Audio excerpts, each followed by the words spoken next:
Hi everyone, I'm Mrs. Howard from Mill Valley, a reading specialist, and I'm here to read to you one of my favorite stories called The True Story of the Three Little Pigs. It's a little different from the original story that we know. Everybody knows the story of the three little pigs, or at least they think they do, but I'll let you in on a little secret. Nobody knows the real story because nobody's ever heard my side of the story. I wonder who's talking. We're going to find out.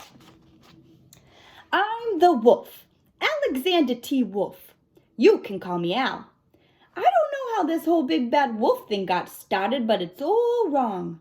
Maybe it's because of our diet. Hey, it's not my fault wolves eat cute little animals like bunnies and sheep and pigs. That's just the way we are. And if cheeseburgers were cute, folks would probably think you were big and bad too.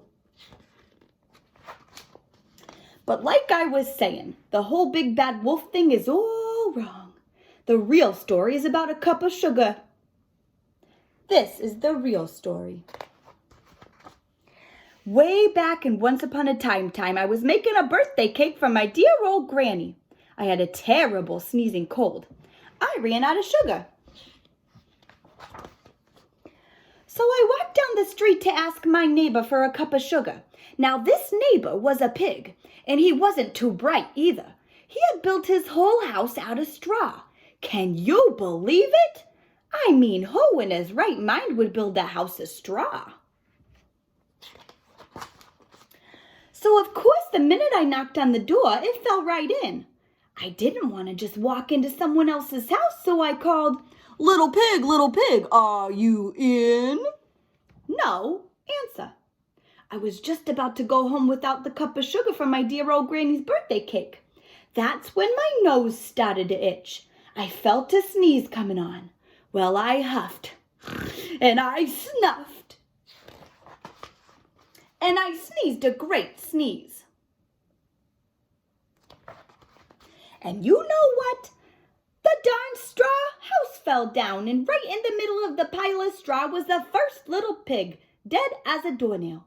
He had been home the whole time. It seemed like a shame to leave a perfectly good ham dinner lying there in the straw, so I ate it up. Think of it as a big cheeseburger just lying there. I was feeling a little better, but I still didn't have my cup of sugar, so I went to the next neighbor's house. This neighbor was the first little pig's brother. He was a little smarter, but not much. He had built his house of sticks. I rang the bell on the stick house. Nobody answered. I called, Mr. Pig, are you in?" He yelled back, "Go away, wolf! You can't come in! I'm shaving the hairs on my chinny chin." I had just grabbed the doorknob when I felt another sneeze coming on. I huffed, and I snuffed, and I tried to cover my mouth, but I sneezed a great sneeze. And you're not going to believe it, but this guy's house fell down just like his brother's. When the dust cleared, there was the second little pig, dead as a doornail. Wolf's honor. Now, you know food will spoil if you just leave it out in the open, so I did the only thing there was to do. I had dinner again. Think of it as a second helping. I was getting awfully full, but my cold was feeling a little better, and I still didn't have that cup of sugar from my dear old granny's birthday cake. So I went to the next house. This guy was the first and second little pig's brother. He must have been the brains of the family. He built his house of bricks. I knocked on the brick house. No answer. I called, Mr. Pig, are you in?" And do you know what that rude little porker answered? "Get out of here, wolf. Don't bother me again." Talk about impolite. He probably had a whole sack full of sugar and wouldn't give me one little cup for my dear old granny's birthday cake. What a pig! I was just about to go home and maybe make a nice birthday card instead of a cake when I felt my cold coming on. I huffed and I snuffed and I sneezed once again. Then the third little pig yelled, "And your granny can sit on a pin." That wasn't nice. usually a pretty calm fellow, but when somebody talks about my granny like that, I go a little crazy. When the cops drove up, of course I was trying to break down the pig's door, and the whole time I was huffing and puffing and sneezing and making a real scene. The rest, as they say, is history. The news reporters found out about the 2 pigs I had for dinner. They figured a sick guy going to borrow a cup of sugar didn't sound very exciting. So they jazzed up the story with all that huff and puff and blow your house down.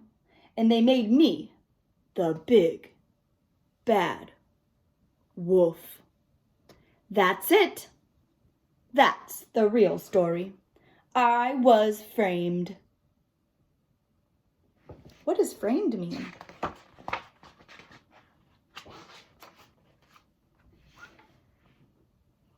But maybe you could loan me a cup of sugar.